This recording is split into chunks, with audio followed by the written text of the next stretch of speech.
ছাত্র জনতার পাশাপাশি কাঁধে কাঁধ রেখে দেশনায়ক তারেক রহমানের নির্দেশে আমরা আন্দোলনে ছিলাম। নির্যাতিত হয়েছে, জেল কেটেছে, আমরা পরিবার সহ নির্যাতিত হয়েছি। যতটুকু সম্ভব সংগঠনের জন্য কাজ করার জন্য, দেশের জন্য কাজ করার জন্য। আসলে বিষয়টা হলো যে আমার জন্মের পর থেকে আমরা কিন্তু বিএনপির পরিবারের রাজনীতিতে সম্পৃক্ত ছিল। আমার দাদাও বিএনপি করতো, আমার বাপও করতো। পদ পেলেও আছি এ দলে, পদ না পেলেও এই শহীদ জিয়ার একজন আদর্শিক কর্মী হিসাবে আমার সম্পৃক্ততা সবসময় থাকবে। আমরা যারা ত্যাগী যারা আছি, দীর্ঘদিন যাবৎ আন্দোলন সংগ্রামে যারা ওতপ্রোতভাবে জড়িত আছি, তাদেরকে দল মূল্যায়ন করবে। আমি দীর্ঘদিন চট্টগ্রাম মহানগর যুব দলের সাংগঠনিক সম্পাদক, পরবর্তীতে সিনিয়র ভাইস প্রেসিডেন্ট হিসেবে আমার দায়িত্ব পালন করেছি। এই দায়িত্ব পালন করার সময় আসলে আমরা সরকার বিরোধী যে স্বৈরাচারী শেখ হাসিনার বিরুদ্ধে আন্দোলনে আমরা সম্পৃক্ত ছিলাম। সম্মুখ সারিতে থেকে আমরা আমাদের চেষ্টা করেছি আমাদের সর্বোচ্চ দিয়ে আমরা আন্দোলনে সম্পৃক্ত হতে। আমরা এই আন্দোলন সম্পৃক্ত হতে গিয়ে আমাদের চট্টগ্রাম মহানগর যুব দলের প্রত্যেকটা থানায় 15টি থানা 43টি সাংগঠনিক ওয়ার্ডের নেতাকর্মীরা মামলা জর্জরিত হয়েছে, জেলে গিয়েছেন, পঙ্গুত্ব বরণ করেছেন। তদুপরি আমরা চেষ্টা করেছি আমাদের সর্বোচ্চ আমাদের শ্রম মেধা দিয়ে আমরা এই সরকার বিরোধী আন্দোলনকে বেগবান করার জন্য। তার ফলশ্রুতিতে ছাত্র জনতার গণঅভ্যুত্থানের মাধ্যমে আজকের এই স্বৈরাচারের পতন হয়েছে। আমরা এই ছাত্র গণঅভ্যুত্থানে আমরা তাদের ছাত্র জনতার পাশাপাশি কাঁধে কাঁধ রেখে দেশনায়ক তারেক রহমানের নির্দেশে আমরা আন্দোলনে ছিলাম। মেয়াদোত্তীর্ণ কমিটিকে বাতিল করা হয়েছে, নতুন একটি কমিটি করার জন্য প্রক্রিয়াধীন রয়েছে। দেশনায়ক তারেক রহমান যাকে মনে করবেন নেতৃত্ব আনার জন্য, যার মাধ্যমে যুবদলকে আর সামনের দিকে এগিয়ে নেওয়ার জন্য উনি যে বিচক্ষণ নেতৃত্ব উনি তুলে আনার চেষ্টা করবেন, আমি মনে করি আমার দীর্ঘদিনের যে কর্মকাণ্ড আমি মনে করি আমাকে যদি উনি বিবেচনায় নেয় তাহলে আমি আমার নেতৃত্বকে আমি বিকশিত করার চেষ্টা করব। আমি সর্বশেষ আমি মহানগর সিনিয়র ভাইস প্রেসিডেন্ট হিসেবে আমি আমার দায়িত্ব পালন করেছি। আমি সভাপতি আশা করি আমি যেন চট্টগ্রাম মহানগর যুব দলের সভাপতি প্রত্যাশী। আমাকে যদি দেশনায়ক তারেক রহমান আমাকে যদি যোগ্য মনে করেন তাহলে আমি আমার চট্টগ্রামের যে সকল নেতাকর্মী দীর্ঘদিন আন্দোলন সংগ্রামে সম্পৃক্ত ছিল, মামলা হামলায় তারা জর্জরিত ছিল, এই সকল তৃণমূল নেতাকর্মীদের নিয়ে আমি আবার সামনের দিনে দেশ করার জন্য উনি যে ডাক দিয়েছেন সে ডাকে আমি সামিল হব ইনশাল্লাহ। যুবদল করে 19 সাল থেকে, এর আগে আমি জাতীয়তাবাদী ছাত্র মহানগরের জয়েন্ট সেক্রেটারি ছিলাম। আমরা গত স্বৈরাচার বিরোধী সংগ্রামে প্রত্যেকটা কর্মসূচিতে আমাদের রাজনৈতিক অভিভাবক তারেক রহমানের নির্দেশে আমরা আমাদের সকল কর্মসূচি পালন করেছি। গত কয়েকদিন আগে আমাদের যুবদলের চট্টগ্রাম মহানগর কমিটি বিলুপ্ত ঘোষণা করা হয়েছে। আমাদের মেয়াদ পূর্ণ হয়েছে বিধায় আমাদের কমিটি বিলুপ্ত, এটা স্বাভাবিক বিষয়। আমাদের যুবদলের কমিটি অতি দ্রুত হবে। আমরা চাই যারা বিগত আন্দোলন সংগ্রামে নির্যাতিত হয়েছে, জেল কেটেছে, আমরা পরিবার সহ নির্যাতিত হয়েছি, তাদের মধ্যে থেকে আমাদের চট্টগ্রাম মহানগর যুবদলের নেতৃত্ব আসুক, আমরা সেই কামনাটাই করি। যুবদলের চট্টগ্রাম মহানগরী বিগত কমিটির সহসভাপতি ছিলাম। তো আহ্বায়ক কমিটি হলে আমাদের হয়তো মোশাররফ দীপ্তি সাহেব তারা আবার আসতে পারে, কেন তারা পরীক্ষিত। আর যদি তারা না আসে তাহলে সে কারণে সেই স্থানে আমি যুবদলের চিটাং মহানগর সভাপতি প্রার্থী। আমি আন্দোলন সংগ্রামে ছিলাম, আমি চট্টগ্রামের সন্তান, চট্টগ্রাম শহরের সন্তান হিসেবে এবং আন্দোলন সংগ্রামের একজন পরীক্ষিত হিসেবে, ছাত্রদলের সাবেক কর্মী হিসেবে আমি আমার চট্টগ্রামের নেতৃবৃন্দ যারা আছেন তারা আমাকে সবাই চিনেন এবং আমি একজন ফেয়ার পলিটিক্স করি। আমার বিরুদ্ধে কোনো অভিযোগ নেই।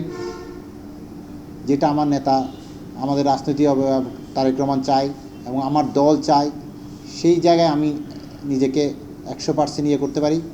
তো আমাদের নেতৃবৃন্দের কাছে আমি প্রত্যাশা করব আমাকে মূল্যায়ন করার জন্য, যেহেতু আমি বিগত আন্দোলন সংগ্রাম এবং 17 বছর আমি একদিনের জন্য রাস্তা থেকে বিচ্যুত হই নাই।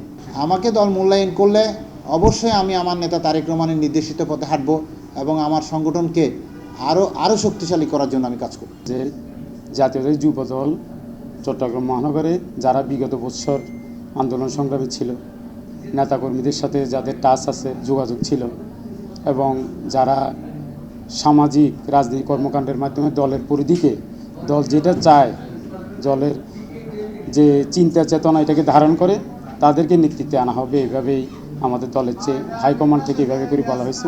চট্টগ্রাম মহানগর যুব দলের আগের কমিটির সহসভাপতির দায়িত্বে ছিলাম। এবং দীর্ঘদিন আন্দোলন সংগ্রামে আমি চেষ্টা করেছি আমার পর্যায় থেকে আমার যতটুকু সম্ভব সংগঠনের জন্য কাজ করার জন্য, দেশের জন্য কাজ করার জন্য, এবং সেটা আমার চলমান ছিল, আছে এবং থাকবে। আগামী দিনে দল যদি আমাকে চিন্তা করে দলের মূল দায়িত্বে, সেখানে দল চিন্তা করলে তাইলে আমি মনে করি যে অবশ্যই এটা আমার জন্য একটা ভালো কাজ করার একটা সুযোগ তৈরি হবে। পদ আমি মহানগর যুবদলের আমার সাথে যারা রাজনীতি করে তারা সবাই চায় আমি চট্টগ্রাম মহানগর যুবদলের সাধারণ সম্পাদক হিসাবে আগামী দিনে দায়িত্ব পালন করি। এটা আমার নেতাকর্মীদের, আমার সহযোদ্ধাদের একটা মনের একটা স্পৃহা, চাহিদা। আসলে বিষয়টা হলো যে আমার জন্মের পর থেকে আমরা কিন্তু বিএনপির পরিবারের রাজনীতিতে সম্পৃক্ত ছিল। আমার দাদাও বিএনপি করতো, আমার বাপও করতো, আমরাও বিএনপি থেকে আমরা যে আমার পরিবারের যারা সদস্য, আমার ভাইয়েরা সবাই কিন্তু বিএনপিতে রাজনীতি করে। এবং আমার ছাত্র জীবন শেষে যখন রাজনীতিতে পদার্পণ করি তখন ছাত্র রাজনীতিতে ছিলাম, পরবর্তীতে এসে যুবদলের রাজনীতিতে ছিলাম। আপনার 2018 সালে আমাদের যুবদলের চট্টগ্রাম মহানগরের একটা সুপারভাইজ কমিটি দিয়েছিল, সেখানে আমি সাংগঠনিক সম্পাদক হিসেবে দায়িত্ব পালন করেছি দীর্ঘ 5-6 বছর হবে। তো আমি দায়িত্ব পালন করার ক্ষেত্রে আমি সবসময় চেষ্টা করেছি দলের জন্য এবং দেশের জন্য, জনগণের জন্য কাজ করার চেষ্টা করেছি এবং নিজের ইমানদারিত্বের সাথে কাজ করার চেষ্টা করেছি। তো যেহেতু আমাদের কমিটি বিলুপ্ত হয়ে গেছে, সামনে নতুন কমিটি হবে, যেহেতু আমি একজন যুবদলের রাজনীতিতে সম্পৃক্ত ছিলাম এবং বাংলাদেশ জাতীয়তাবাদী দলকে বিশ্বাস করি, জিয়া পরিবারকে বিশ্বাস করি, একজন সাধারণ বিএনপির কর্মী হিসেবে আমার তো অবশ্যই অধিকার রয়েছে, যেহেতু আমি দীর্ঘদিন যুবদলের রাজনীতিতে সম্পৃক্ত ছিলাম, সাংগঠনিক সম্পাদকের দায়িত্ব পালন করেছি, সামনে আমি সেক্রেটারি প্রত্যাশী। তো আমার হাইকমান্ডের কাছে তো আমরা চাইতেই পারি, যেহেতু আমরা রাজনীতিবিদ, রাজনীতি আমাদের, তো এটা আমার অধিকার, আমার ফাউন্ডামেন্টাল রাইটস। তো আমার কথা হলো যে ওনারা সিদ্ধান্ত দিবেন অতীতে কারা রাজপথে ছিল, আন্দোলন সংগ্রাম ছিল, কাদের বিরুদ্ধে মামলা হামলা হয়েছে এবং রাজপথ ছেড়ে কেউ পালাই নাই, যে পরিবারকে ছেড়ে কেউ পালায়নি। এবং সেই যুবদল কিন্তু আমাদের সবথেকে একটু শক্তিশালী একটা সংগঠন হিসেবে আমাদেরকে দায়িত্ব দেওয়ার পরে আমরা একটা শক্তিশালী যুবদল কিন্তু আমরা চট্টগ্রাম মহানগরে প্রতিষ্ঠিত করেছি। এবং আমার জানার মতে যুবদলের পূর্ণাঙ্গ কমিটি হওয়ার পরে অতীতে যারা ছিল তারা কিন্তু পূর্ণাঙ্গ কমিটি কখনো করতে পারেনি, কিন্তু আমরা সুপার পাইপ দেওয়ার পরে আমাদের প্রেসিডেন্ট, সেক্রেটারি সহ আমরা সবাই মিলে কিন্তু একটি পূর্ণাঙ্গ কমিটি করেছি, থানা কমিটি করেছি, ওয়ার্ড কমিটি করেছি। তো আশা করি ভবিষ্যতে যদি আমাদেরকে দায়িত্ব দেওয়া হয় অতীতের অভিজ্ঞতাকে আমরা কাজে লাগাতে পারি। যে আমাদের আবেগ অনুভূতির সঞ্চার দেশনায়ক তারেক রহমান, উনি চাচ্ছে তৃণমূল থেকে, উনি সবসময় তৃণমূলকে নিয়ে চিন্তা করে। দেশনায়ক তারেক রহমান চাচ্ছে তৃণমূল থেকে নেতৃত্বটা কি আগামী দিনের নেতৃত্ব প্রতিষ্ঠিত হোক। এটা ইনশাআল্লাহ আমরা তো তৃণমূলের কর্মী, দীর্ঘদিন ইউনিট, ওয়ার্ড, থানা করে মহানগরের ছাত্রদলের রাজনীতির সাথে সম্পৃক্ত দীর্ঘদিন। 1/11 কঠিন দুঃসময়ে আমি একজন ছাত্রনেতা হিসেবে আমার ভূমিকা কী ছিল এটা চট্টগ্রাম মহানগরে সবার জানা আছে। চট্টগ্রাম মহানগরের যারা নেতা, সবার কাছে জানা আছে আমার ভূমিকা কী। দীর্ঘদিন ধরে আমি শহীদ জিয়ার একজন আদর্শিক কর্মী হিসেবে এই দলে, ছাত্রদলের থেকে আমার রাজনৈতিক পদযাত্রা, দীর্ঘদিন ছাত্রদলের রাজনীতিতে সম্পৃক্ত ছিলাম। এখন চট্টগ্রাম মহানগর যুবদলের সামনে কমিটি হবে, সামনে কমিটির নেতৃত্বে পদপ্রত্যাশী, সাংগঠনিক সম্পাদক হিসেবে পদপ্রত্যাশী। দলের দুঃসময়ে 1/11 থেকে আজও অবধি দলের যে কঠিন দুঃসময়ে সর্বদা সম্পৃক্ত ছিলাম। 1/11 কঠিন দুঃসময়ে 19 জন যখন শহীদ রাষ্ট্রপতি জিয়া রহমানের মাজারে গিয়েছিলাম, তার মধ্যে আমি একজন সর্বকনিষ্ঠ ছাত্রনেতা হিসেবে তখনও আমার ভূমিকা ছিল। পদ পেলেও আছি এ দলে, পদ না পেলেও এই শহীদ জিয়ার একজন আদর্শিক কর্মী হিসাবে আমার সম্পৃক্ততা সবসময় থাকবে। পদ চাচ্ছি, দল যদি মূল্যায়ন করে, তাহলে পদের সাথে সম্পৃক্ত হলে আমার বিস্তৃতিটা সংগঠনের জন্য আরও সংগঠনকে গতিশীল করার জন্য আমার চিন্তা, চেতনা, মেধা সব কিছু দিয়ে আমি কাজ করার জন্য অঙ্গীকারবদ্ধ। আমি দীর্ঘদিন যাবৎ ছাত্রদলের সাথে সম্পৃক্ত ছিলাম। আমার ছাত্রদলে পদার্পণ আমার স্কুল জীবন থেকে।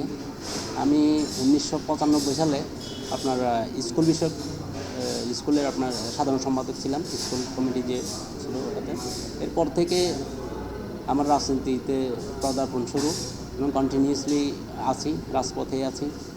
আমি বাকুলি থানা ছাত্রদলের সাবেক সাধারণ সম্পাদক ছিলাম এবং এই বিলুপ্ত কমিটির সিনিয়র যুগ্ম আহ্বায়ক ছিলাম। আশা করি সামনে যে কমিটি হবে ওই কমিটিতে আমরা যারা ত্যাগী যারা আছি, দীর্ঘদিন যাবৎ আন্দোলন সংগ্রামে যারা ওতপ্রোতভাবে জড়িত আছি, তাদেরকে দল মূল্যায়ন করবে। আমি মূলত আমার সাংগঠনিক সম্পাদক পদ প্রত্যাশা করছি।